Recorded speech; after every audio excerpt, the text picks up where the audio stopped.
Wine Work and Passion is brought to you by the Napa Valley Wine Academy, America's premier wine school and two-time winner of the WSET Global Wine Educator of the Year Award. You can find a course that's right for you at napavalleywineacademy.com and use the code in our show notes for a special discount. Welcome, wine enthusiasts and job seekers. I'm your host, Karen Wetzel, and Wine Work and Passion is the podcast where we inspire you to make a career out of your passion for wine.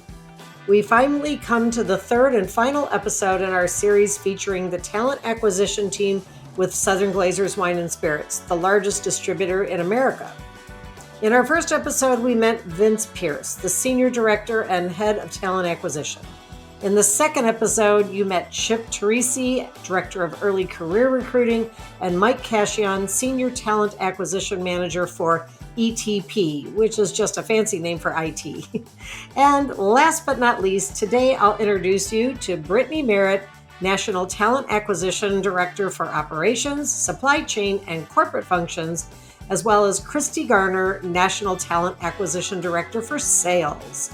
Today, Brittany and Kristi recruit for the segments with the largest number of employees across the U.S., which means they're likely looking for a talent in your market.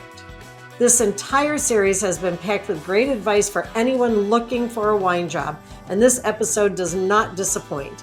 Please be sure to stay tuned until the end so you can catch all of their great advice on how you too can land your dream job in the wine industry. Now, let's meet Brittany and Kristi.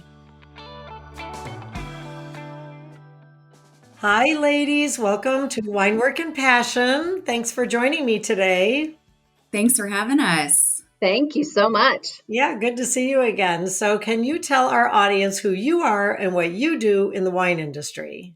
Absolutely. So my name is Brittany Merritt, and I am the National Talent Acquisition Director, and I support operations, supply chain management, and corporate. Great. Thanks. Kristi? Yeah, my name is Kristi Gardner, and I am also the National Talent Acquisition Director. But myself and my team, we support the commercial selling side of the business. Okay, great. And we're going to unpack all of that for the audience in just a minute. And, as I mentioned to the folks in the intro, this is the end. I'm sad. It's the third episode of our 3-episode series about distributor jobs. And, starting at the very beginning with Vince Pierce, to say that this time. And anyway, he was so generous with not just with his time, but with the time we've spent with Mike and now you gals, because it's important. Southern Glazer's Wine and Spirits is in 44 different states. So you touch almost every state in the union. And we have such an audience, really an audience that spans the U.S. and even international. And people who live in, states like Massachusetts or Wisconsin, where, wine production is not a huge thing, although they do make wine there. It's a good opportunity to understand that there's wine jobs really all across the country, and you don't have to live here where I'm fortunate enough to live in Napa Valley to have a wine. I've been in the wine industry 37 years, and I've only lived in Napa for 8 of those. So you can definitely work in the wine business. And something you girls, I don't know if you know this about me, but I worked in Ohio a very big part of my career, 18 years, with a company called the Hammer Company. Yes. That ultimately got bought off by Glazers and then became Southern Glazers. And that's also where I met my husband. So both of us have worked sort of indirectly through Southern Glazers. So near and dear to my heart. And then my time at Constellation, of course, we did lots of work with Southern Glazers Wine and Spirits, and such a great company. So really helpful to the audience to hear all of the kinds of jobs that are offered through your company. So, okay. So before we get started with the serious part of the day, tell us, what was in your wine glass last time you had a glass of wine? Yeah. So Kristi and I were messaging before, trying to figure out, well, what was in your wine glass and what was in yours? And so I honestly cannot remember, Karen, but what I can tell you is what was in my glass that was the most memorable. So a Perfect. few years ago, when I stepped into this promotional opportunity, I left the transatlantic dedicated commercial selling organization and worked very closely with that leadership team. And they gave me a departing gift. And I actually brought a prop. It is a bottle of Ace of Spades, and it is very fancy champagne, and they had it engraved. And they gave it to me in February of 2020. And I brought that bottle home and told my husband, look, we are never going to open this. We are just going to look at it because it's so beautiful. Well, 1 month later, COVID hit, and kids were at home. The house was a mess, and we opened that bottle and drank it. So Yeah. that was definitely my most memorable glass. That's awesome. Is that the one that Jay-Z Yes, yes. Yes, yes, that's what I Yep. thought. Yeah. I never sold that product, but I certainly have seen it, advertised and on the shelf. And it is really a special champagne. So Yes, that's I can confirm it tastes really good. oh good. Oh, that's very cool. How about you, Kristi? You got a glamour story for us? Not as glamorous, unfortunately. No, not as fun. But I will tell you, my last glass was probably a few weeks ago. We had family over to the house. My mother-in-law, my brother-in-law, sister-in-law. We were just hanging around the house, having fun, being family. And then my sister-in-law and I decided to break out a bottle.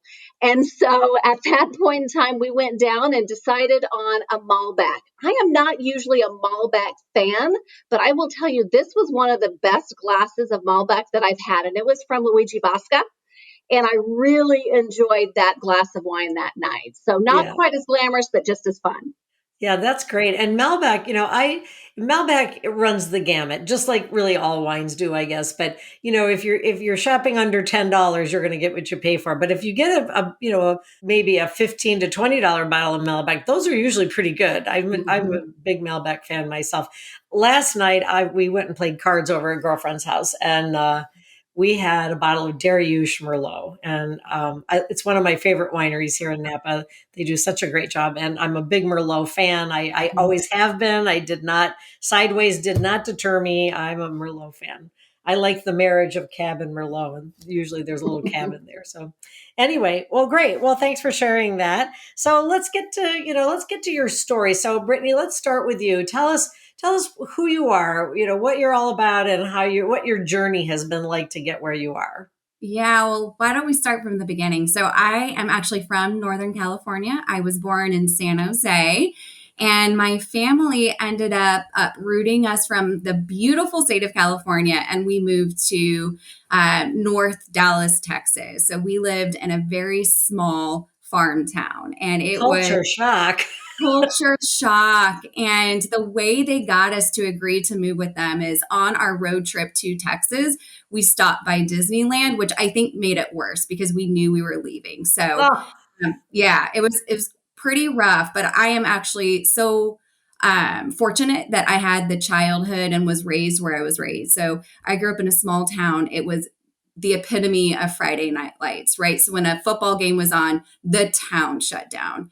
And so wow. because I grew up in a small town, you really had to play every single sport. And I credit sports and playing every single one of them is what kept me out of trouble in my high school years. And so Yeah. I had a lot of really good coaches that turned into mentors that really shaped my work ethic and attitude towards working hard towards a goal that's important to you and that's important to the team. And so I'm very blessed in that area.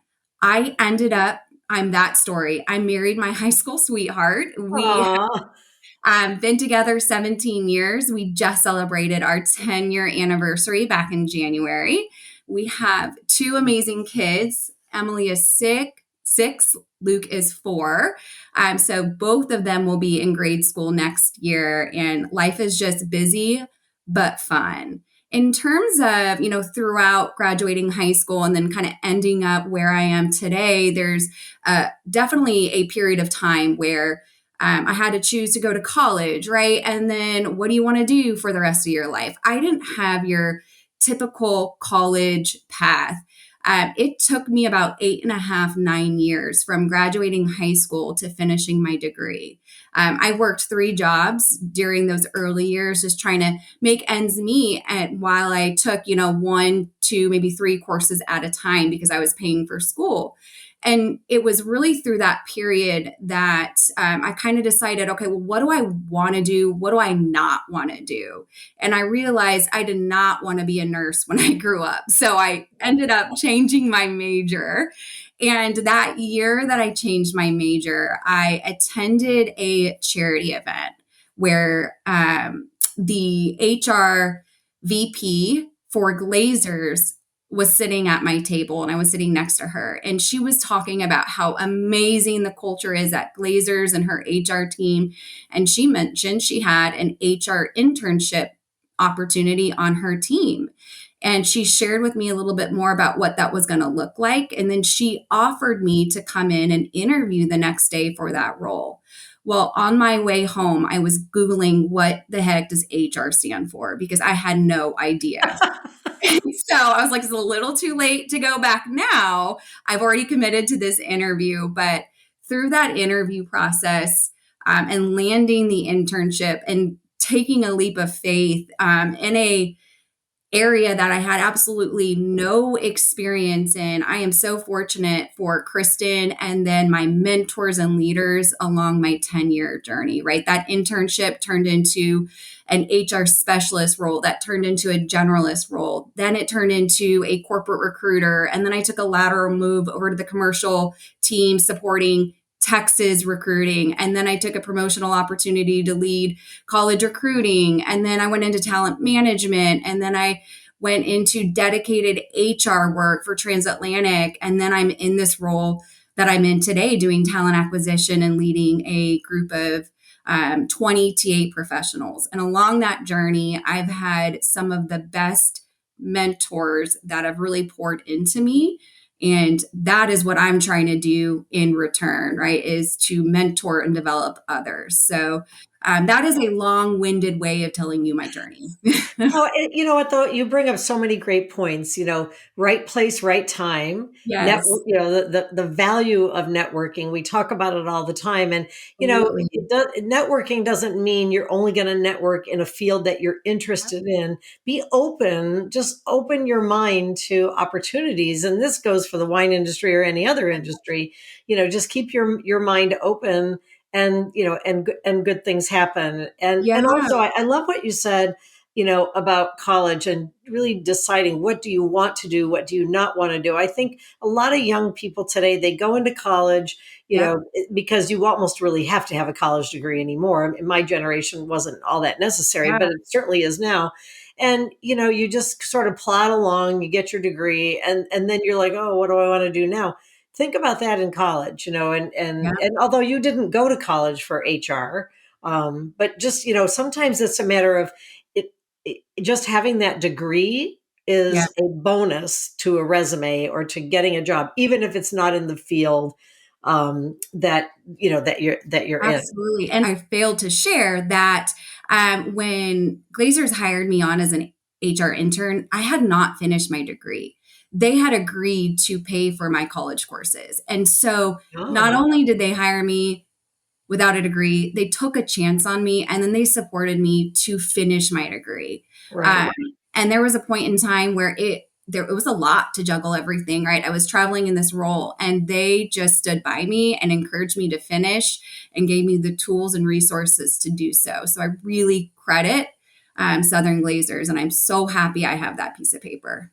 Yeah, and I want to tell the audience, you've mentioned Southern Glazers, you've mentioned just Glazers. Yes. So just to get everybody up to speed. So Glazers was a company out of Texas and they were in multiple states, and Southern was a distributor out of Florida, and they were Mhm. in, other states, and they merged together, what, 5, 6 years ago, or maybe even Yep. longer. Yep. Yeah, Yeah. and that's why I say I worked for Glazers. I didn't. Yeah. I was already gone by the time Southern came. But that's why these names are sort of almost, I hate to say interchangeable, but now they're one big long name.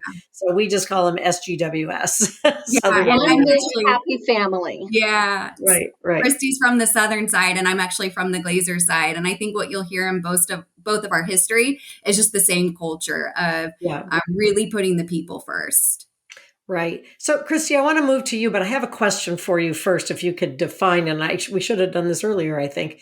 You were saying, Brittany, that you didn't know what HR was, even though you agreed to have an interview. What is talent acquisition in and of itself? Like just a general description of what talent acquisition is. Can you tell us, Kristi? Yeah, that's a great question. Talent acquisition, what we do day in and day out is we try to find the best people and match their skills to the open roles that we have. So it is really just acquiring talent to work within our company. And that is external talent as well as internal talent. So we're constantly trying to grow our people and make sure that we match them and put them in the roles where they can be successful. Okay, perfect. And I have some more detailed questions about each one of your specific jobs about that later, but it occurred to me that we're using this term and not everybody knows what it is. So, all right, Kristi, tell us your journey to talent acquisition. So my journey to talent acquisition is similar but a little different. And I have to say there's something to be said about growing up in the Midwest. I was born and raised in Oklahoma. And something about Texas, Oklahoma, it really instills that work ethic in you. It wasn't necessarily small town. I was Oklahoma City, so I don't think that qualifies as a small town anymore. But it's certainly not LA large by any means. But really had a great childhood growing up. Again, you're instilled into you is the Friday night lights, is the high school. That's the football. That's all the sports. I wasn't necessarily involved in that many sports growing up. However, I was encompassed within the friends and family of learning the ethics and the team building and the working together as a team that you learn and see from the sports. I too worked all the way through college. I started working in retail when I was 16, and I have not been without a job since then. And that's just how I do. I don't think I would do well without a job, to be honest with you. I need something to keep me busy. But I started working in retail when I was 16 out on the sales floor. Kept working there, started going to college, was continuing to work while I was in college. I too did not graduate in the standard 4-year period. It took me 5.5 years to get through college because I worked the entire time Right. and would go to school part time to be able to get through. My degree my major when I started going to college was fashion merchandising. I wanted to be that fashion icon. I wanted to have fun with clothes because at the age of 17, when I graduated high school, I was 17, started college. That was cool. That was what I really wanted to do. Couple of years into it, just taking basics and getting all of that information. As Brittany mentioned, she figured out she didn't want to be a nurse. I figured out I did not want to be in fashion merchandising. That's not something that I enjoy doing. I really didn't find it interesting once I dug into it a little bit more. And instead, I realized that what I wanted to do was help people. I wanted to support people. I wanted to be able to help them achieve what they wanted to achieve. So my major in college is human resources. And I do have a human resources bachelor's degree in human resources. So you know Um, what those initials mean then. yes, Sorry, Brittany. She's the one that told me under the table, it's Yeah. human resources. Yeah. uh, I was lucky enough my last year of college to have the opportunity with the retail company I was working with at the time to take a promotional opportunity. They actually moved me to Tulsa in Oklahoma to open up a retail store, new location for them as the HR administrator. So I had the opportunity to move into HR Even before I'd gotten my degree, they knew it was coming. They knew it was happening, but I was able to get into it. I stayed all in all from when I started until when I left that company. I was with that company for 17 years Oh, and wow. grew with them from sales into HR administrator into HR management. Eventually, they moved me to Colorado, which is where I now live. And I had the opportunity to open a couple of stores up here and thoroughly and completely enjoyed my time in retail. It is crazy, it is nuts, but I absolutely enjoyed it. While I was still finishing college, that's when I met my husband. He also worked at the retail store Oh, that I was at. So we worked together. We ended up getting married. I am that person, is not my high school sweetheart, but we knew that we wanted to be together. And we got married 6 months after we started dating. So, wow. and 26 years later, we're still together. That's wonderful. So thoroughly enjoyed that. But he's moved with me to Colorado, left the retail atmosphere after I'd had my third child. I've got three Oh, kids. My oldest is 23. She is also named Emily, so something else Brittany and I have in common. I have my oldest son who is 19. His name is Grant. And then my youngest is 16. His name is Jacob. But once Jacob was born, I realized that the retail environment was not great with small children. right. It's not easy. Those evenings, weekends, early days, holidays mean extra time. So left the retail environment, then moved on to as HR to another company for about a year. They decided to close down their operations in Colorado, move them to California. So I found myself looking for another opportunity. That's when I found Southern Glaciers. The the division here in Colorado was looking for someone to lead their HR department, and I was very fortunate to be able to come work with Southern at that time. It was Southern Wine and Spirits. Right. Right. Yeah. Yeah. You hit on so many great points. Working your way through college, maybe that's not what people think. You're just going to go to your 4 years of college and get done. But, I think the idea of working through college is, that's practical experience that you're getting that you're not going to learn in the school books. And you gals both talked about paying for your own college education, which I admire so much. I did as well. And I have a friend of mine who was a vice president for Dial Corporation, like the big soap company, right? Mhm. Giant company. And he told me one time, we were talking about his hiring practices, and he said, if I get 5 applicants for the same job, I look for the kid who paid for his own way. Yes. He goes, Yep. if I get an interviewee and he comes in, he says, yeah, my parents paid for everything. And the other guy comes in and said, I had to work and pay for my own, even if it took him longer to get through college. That's the guy he hires because they get the practical experience, but they also know that college meant something to that person because Mhm. it meant so much they were willing to work their buns off Mhm.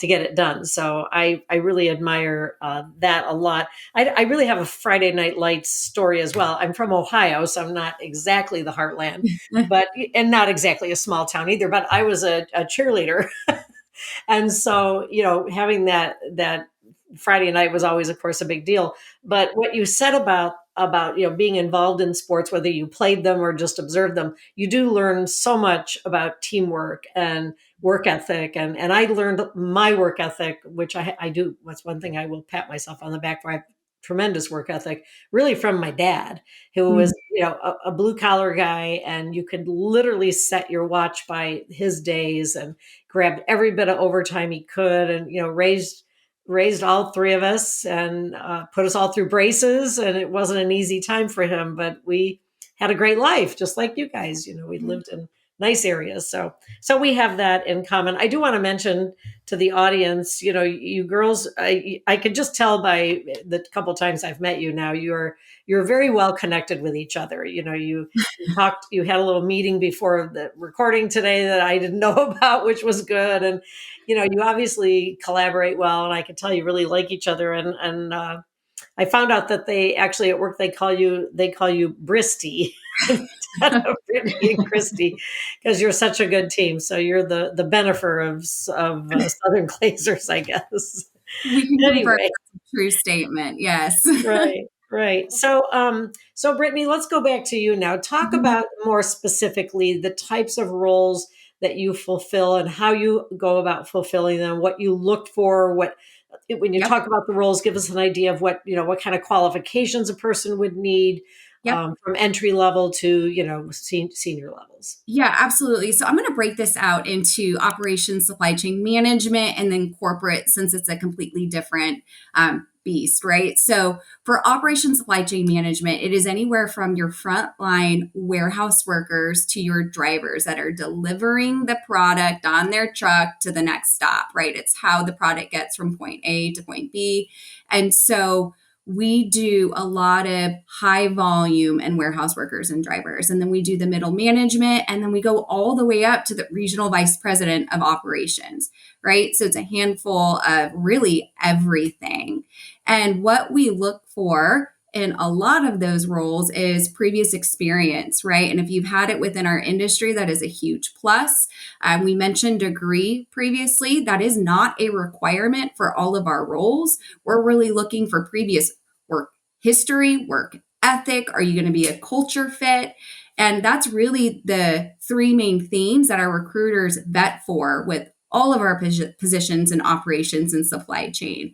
On the supply chain side, we have demand planners and replenishment analysts. And those are the people that work with our suppliers, right? And figure out, okay, well, where is our product coming in from and where are we going to then distribute it in terms of our warehouses. And so we do have some entry level positions in those fields, all the way up to the senior vice president of supply chain management.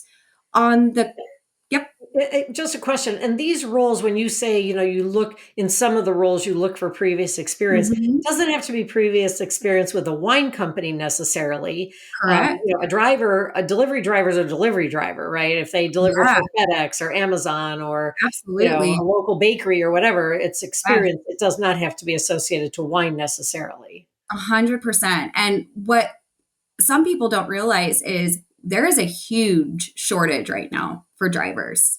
The Yeah. demand has gone way up and the supply has gone way down. So the competition for drivers is fierce. So to your point, yeah, we are looking for anyone who has previous driving history, whether that's with an Amazon, which is a huge plus, or a Target, Walmart, any past history. So yes, And great point.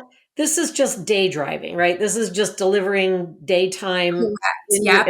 in a generally local area. You're not talking about driving across product across the country or anything, right? Correct. We're not talking about Yeah. overnight truck driving. Yeah, Yep. these are great jobs. And I'm guessing with the supply with the shortage of employees, I'm guessing you're like here in Napa it's happened, like wages have probably gone up a little bit, trying Hmm. to attract more, more potential. So that's Yeah. good.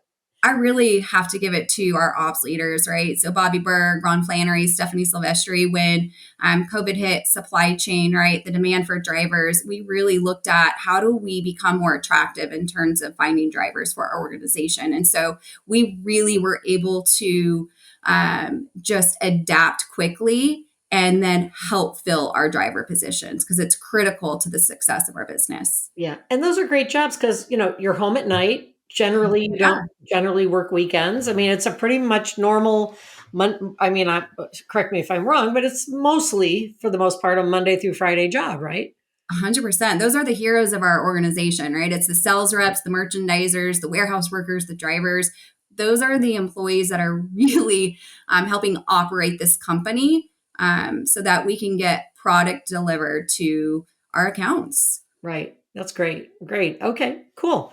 Very good. And so then corporate functions, you cover Yeah. that as well. What's that all about? Yeah, absolutely. So, under our corporate umbrella, we have finance, accounting, shared services, HR, we have ETP, and then we've got many or corporate commercial, right? So similar to Kristi, but now it's at the corporate site. And so we have anything from entry level and then obviously all the way to the executives. And so based off the role and the requirements for that position is really going to dictate what we're looking for. And so some may require degree if that's more of a technical specialized position, right? So that could be your BI analyst who's going to be working with systems, maybe Tableau, so something that is specialized.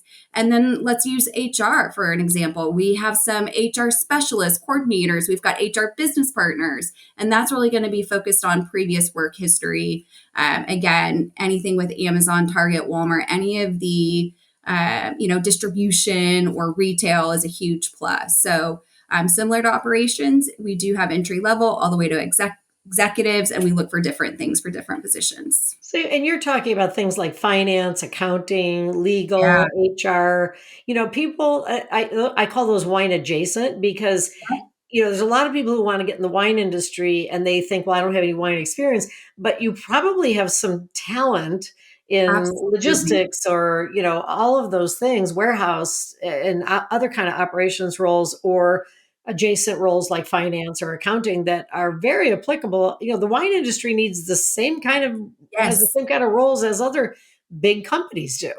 Yeah. And you can often use your talent. In fact, really funny, I know you don't cover IT because that was Mike Mhm. from the last time, but a gal, one of my students, and she hired me as a coach for her to look for a career. And she really wanted to get into sales, but she had this massive IT degree, right? Mhm. And all this experience, she'd won all these awards. Her resume was 14 pages when she sent it to me to Wow. retool for her. I did get it down to 2 pages. And I said, if you want to be in wine sales, you got to really, Yeah.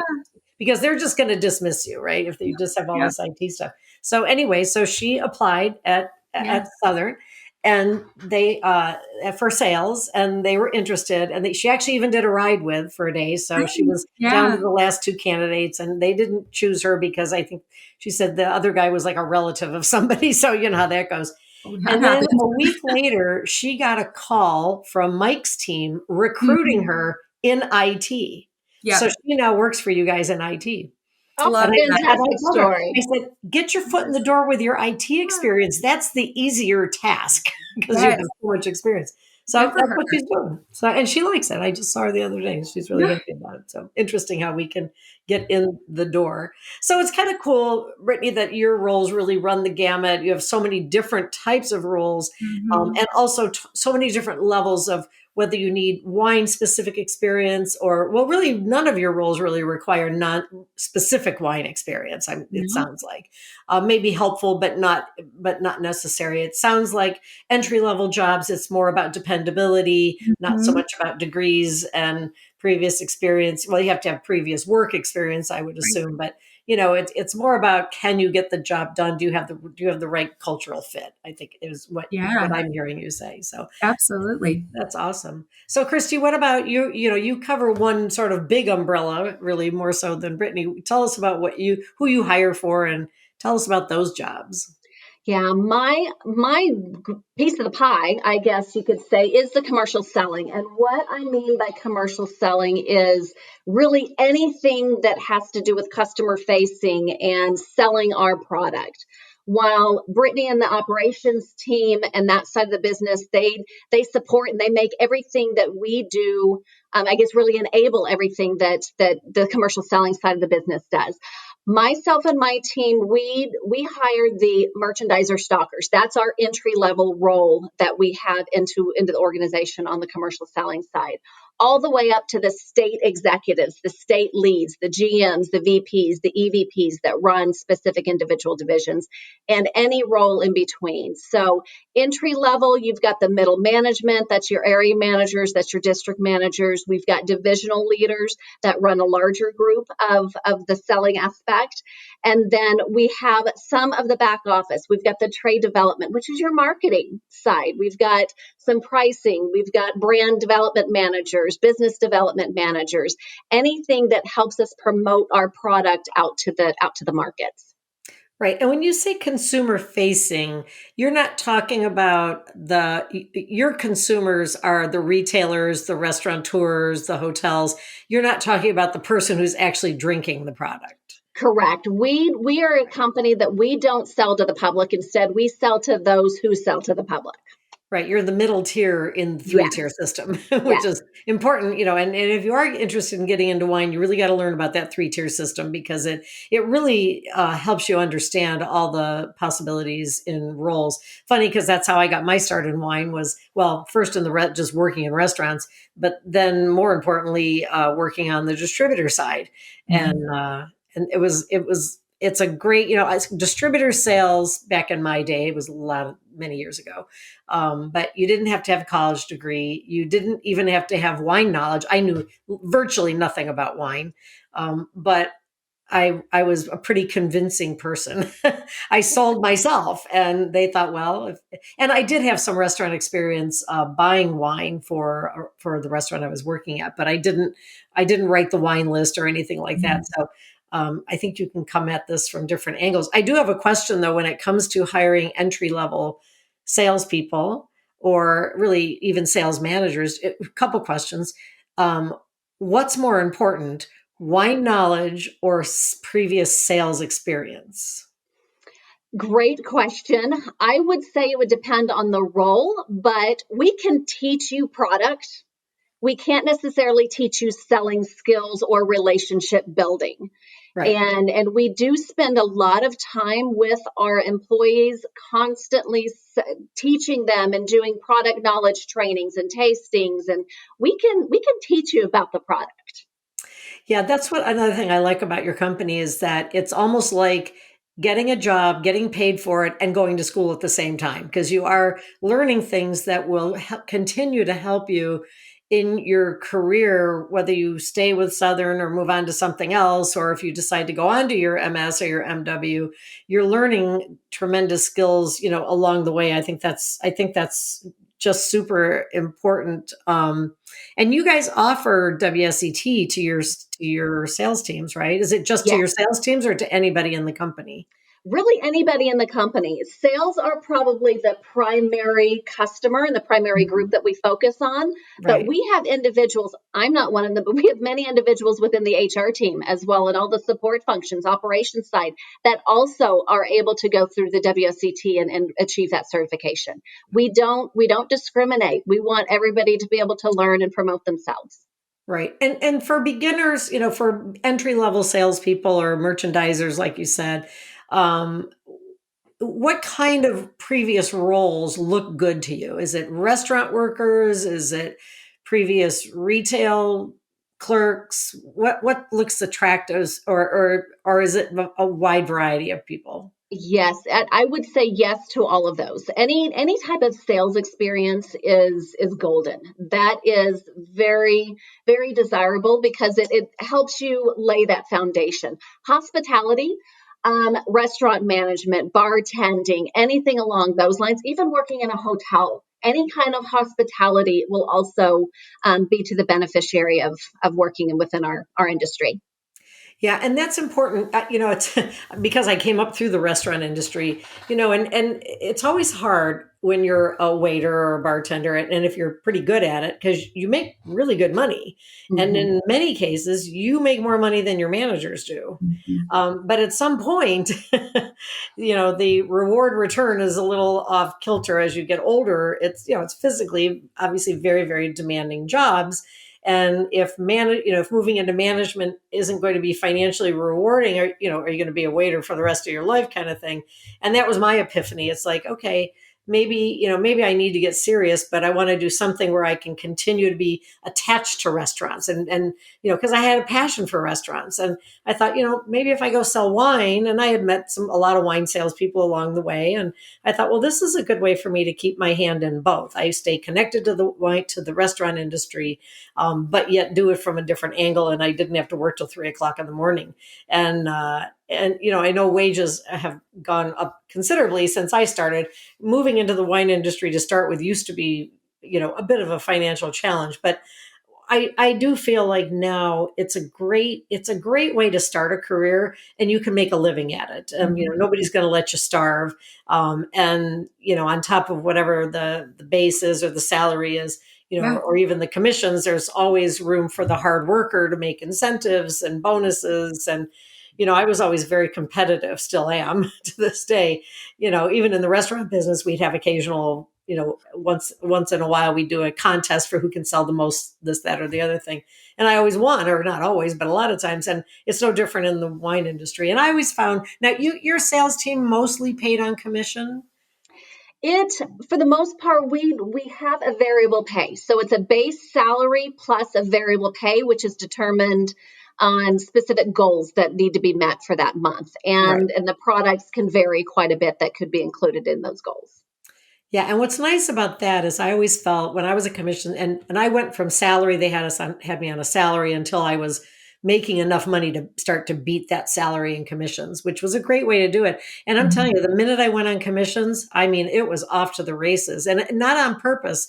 I just realized I was now 100% working for myself. So Mhm. every bit of effort I put into something paid me back directly in the form of commissions or incentives. And I always thought that was, I've talked to a lot of people about their fear of going on commission. I was scared to death. My boss finally said, Karen, you'd be making more money if we just put you on commission. I'm like, I'm afraid. And finally, one day they said, by the way, we put you on commission. We're not even paying you. And they sort of like throwing the bird out of the bird's nest, or Yeah. pitching a kid off of a diving board who's afraid to jump in, right? And I never looked back. So, sales, and people think, oh, I don't know anything about sales. I'm not good at sales. I'm afraid. I don't want to sell. I don't want to ask people for the order. I managed 36 salespeople at a time, and every one of them had different personalities. There is no one formula. And Nope. people have if you talk to your parent into buying you that chocolate bar in line at the grocery store, you're a salesman, right? Yeah. Right. We've all by nature have been selling for years, and selling doesn't have to be heavy handed. A lot of the selling happens by it just organically. If you're really good at customer relations, if you're really good at taking care of a customer, providing exceptional service, the orders, you don't really have to beat anybody over the head or trick them into buying something. It just happens naturally. So if you're really just efficient and good at giving service, then you're a natural salesperson, and yeah, a lot of my coaching clients that want to get in the industry, one of the first roles I talk to them about is sales, because it's a great jumping off point, and it is the one job where you can continue year after year to make more money, to find more opportunities. I eventually went from sales into management, and ultimately ended up with a supplier. And it's possible to make a really good living starting, Absolutely. a lot, but you got to start somewhere. So Yeah. sometimes financially, maybe you take one step back to take two steps forward, but it all works out. And the other thing I like about distributor work in general, not just sales, is the shelf life is a lot longer for an employee than it is with a supplier. Suppliers is where the bigger money is, but you got a shelf life of about 7 years. Distributors, you can work there your whole life. And that could be, and have ultimately maybe multiple positions, or maybe, I know salesmen who have been in sales for 30 years at the same place. Mhm. So, I think there's a lot to be said for working in the distributor environment. Yeah. You don't have to travel all over the country.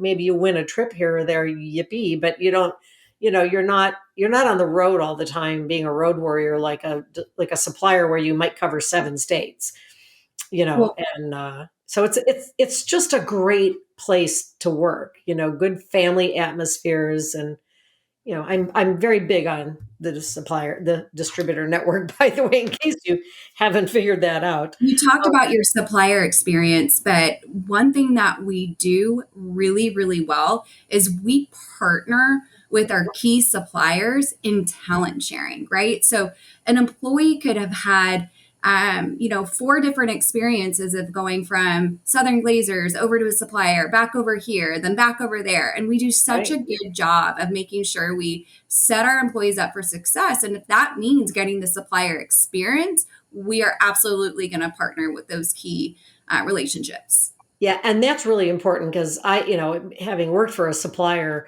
there were certain distributors that would go nuts if you Yep. poach, quote unquote, one of their people. But it's holding someone back isn't really, beneficial to anybody. And if you do, ultimately, if your ultimate goal is to work for a supplier, go with a great distributor that's going to set Mhm. you up. Yes. Suppliers look for the best of the best, and you want to be with the best of the best companies in order to, to advance to those kind of roles. And you're right. In fact, I'm working with a guy right now through the academy. That's one of my ex-cons.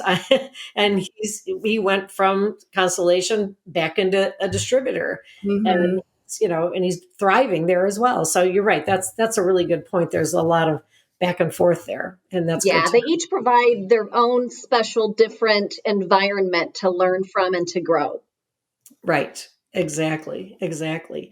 So, I know a lot of people are listening, and you offer a lot of opportunities between the sales piece from you, Kristi, and Brittany, the ops and, the supply chain and all of that.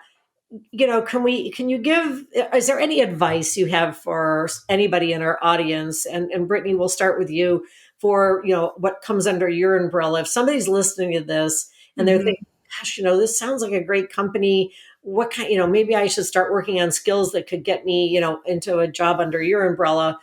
Any advice for them to how Yeah, to get there? absolutely. So first and foremost, I would say you need to follow us on social media and you need to sign up to receive job alerts at our corporate career site. And so definitely go in and do that. And you will receive ongoing communication around when a particular job is open, and it will provide a link for you to go in and apply. It's as easy as that, right? So I would say definitely tap into what we have to offer. I would also say maybe you don't have a job now with the distributor, but that doesn't have to stop you from learning about what we do, whether it's the 3-tier system, how the distributor plays a key role in the 3-tier system. And then reach out to people on LinkedIn. We have this amazing tool with LinkedIn where a ton of our Southern Glazers leaders have profiles, right? And you can reach out. Hey, I saw you're looking for a sales rep. I'm interested. I would love for you to consider me as an applicant. It's as easy as that. And maybe that sales leader doesn't have an opening, but he knows someone that does. And so he'll share the profile. So definitely get engaged with Southern Glazers on social media and put forth the effort to find a way to get in. And that may mean picking up the phone and calling a recruiter, cold calling, or reaching out via email or social media. So I would highly recommend those two things. Yeah, and for the listeners, I'm going to put all these links in the show notes, so you don't have to take notes, which is kind of nice. Kristi, what would you suggest for people in addition to that? Yeah. In addition, I agree and wholeheartedly agree with network. Follow on social media, LinkedIn profile, but also take the time to look at our company website. Mm-hmm. I don't think that's promoted enough. We have our family values on there. That will really tell you a lot about the internal environment within the company and the values that we live by on a day in and day out basis, and the type of culture that we work really hard to make Mm-hmm. sure that we instill in all 44 of our divisions across the company. Also, research your products. You mentioned before, have a basic knowledge, wine and spirits. You don't necessarily have to know everything about everything, but know what you personally like. Yeah. Know what you don't like. It's okay for you not to like products out there. Just understand a little bit about it, just enough to show that passion, that interest that you may have, and that is enough to be able to wet your whistle and get you into the company. And like I said before, we can teach you product. We can grow you from there. Let's just show us what you're interested in, and then we can help you grow. Yeah, you can teach people about wine, but you can't teach them how to have a good personality. Yeah. That's, unfortunately, but very true. Mhm. So I have a couple I'm going to add. One is to really, target what you want, figure out what you want, and like you say, do the research on LinkedIn, research the company's website, whether it's Southern or any other company. And that's just good advice, no matter who you're looking to target. Find out what, know something before you're going to target a Southern or any company. Find out what they carry and make sure those are products or styles of products that you even want to represent. You might be selling, Mhm. nothing wrong with boxed wine, but some small companies, that may be all they do. Who knows? So make Yep. sure you kind of have an idea of what you're getting into. And within a large company like Southern, you've got different divisions that sell different things. You've got wine people, beer people, Mhm. spirits people. And even within the wine category, some people sell the Constellation brands, some people sell the Gallo brands, some people sell the Treasury brands. So, Mhm. there's a lot of different, niches within that. Also, I always recommend for people to start following some trade publications. Um, Mhm. Follow their winebusiness.com is a great resource. They send out there's also one called Wine Industry Network, and they have Mhm. newsletters. So you just sign up for their newsletters, and it really gives you all the news of the day, what's trending in wine, but a lot of the business side of it. And I think that having that it'll help you develop business language. And that's always really important, no matter what kind of job, what kind of specific role that you're looking for. And both of you mentioned networking, so important. And there's an article, actually, there's two articles I'll post our link to in the show notes as well. One is, and they're articles that I wrote. One is about the three-tier system, understanding the three-tier system, so important for people to know that. And then I also have one about networking and how valuable that is. So I'll post links to both of those in the show notes as well. And Well, isn't that how following you. we got together, right? Isn't that networking? Isn't that why Kristi and I are here today? Is you and Debbie had a conversation and it led to this fantastic 100%. opportunity. Yeah, Yeah. so you guys have, for the audience to know, there's a Southern Glazers Wine and Spirits career page on Mhm. Instagram. And I just took a shot and sent a DM to Debbie, who runs it.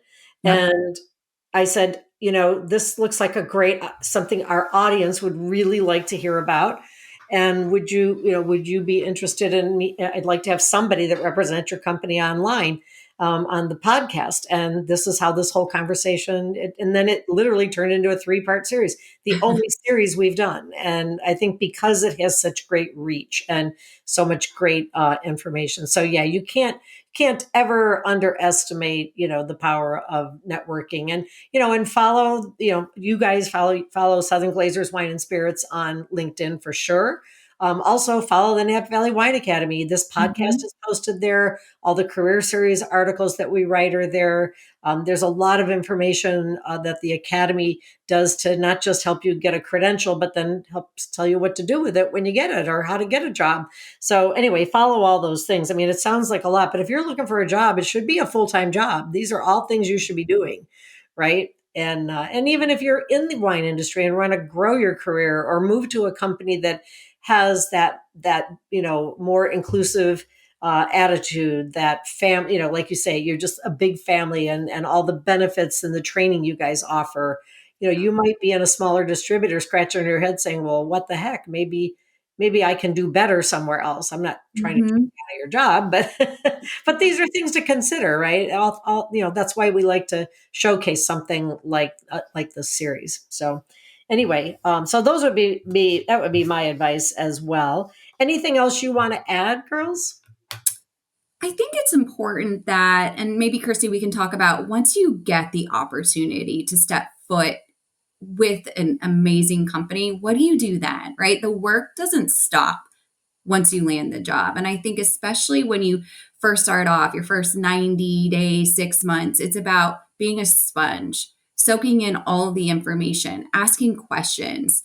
I am big on have one-on-ones with your leader so that you can receive feedback on what are areas of opportunity that you need to grow in to excel in your job, right? If you have a peer that does it well, have a peer mentor, right? I consider Kristi one of my best peer mentors, and I get so much out of that relationship.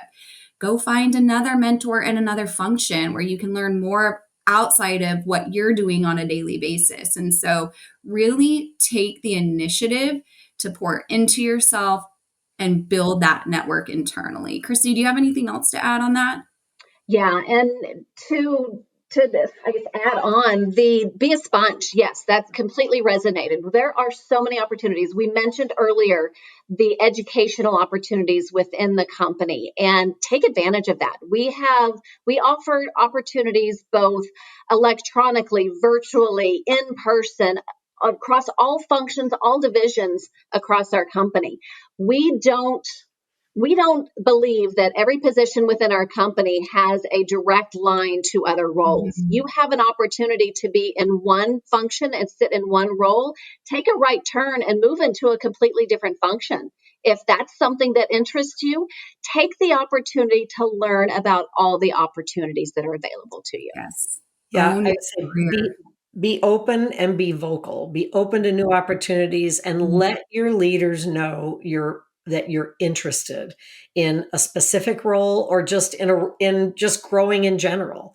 And they may see something in you and say, "Well, how about this type of role or whatever?" So yeah, be open, be open to ideas, but also be vocal that you want to continue to grow with the company because it's your life, it's your career. You might be very happy in the role you have, and that's good for you. Nothing wrong with that either. But if you are, more career minded, this is a really good way to go. So, in closing, I just want, I want to say, I'll get to the thank yous in just a second, but from an audience standpoint, I hope you guys in the audience have really enjoyed this 3-part series. I don't, hopefully we'll do something like this again. Maybe it's given you ideas for different roles within the world of wine, particularly with distributors that you might not have ever thought of. That's what I'm hoping for. I hope that I get a DM or an email or a note on, somewhere. Find me on LinkedIn. You can find me on Instagram, Napa Valley Wine Gal. But I hope you tell me that, I didn't know I could do that. I didn't know there were jobs like that. Why am I driving for FedEx when I could drive for a wine company? And by the way, if you work for a wine company, you get discounts, right? Or, benefits of some sort with wine. So anyway, I hope you all get inspired by these 3 series. And I want to thank, Vince and Mike and Chip and you, Brittany and Kristi as well for the time you as a team have devoted, 6 or 7 hours to this project at least. And it's been, I think, very rewarding for the audience. So thank you, ladies, for your time today and throughout this process. Thanks for giving our audience so many great ideas. I think it's wonderful. I appreciate you being here. Thanks for having us. We appreciate it. Thank you so much for the opportunity. This has been so fun. Good. Thank you very much. And audience, we'll see you next time. Thanks for being here and thanks for being on the next one because I know you'll all be here. We are really lucky to have great loyal audience here. So we'll catch you next time. Bye.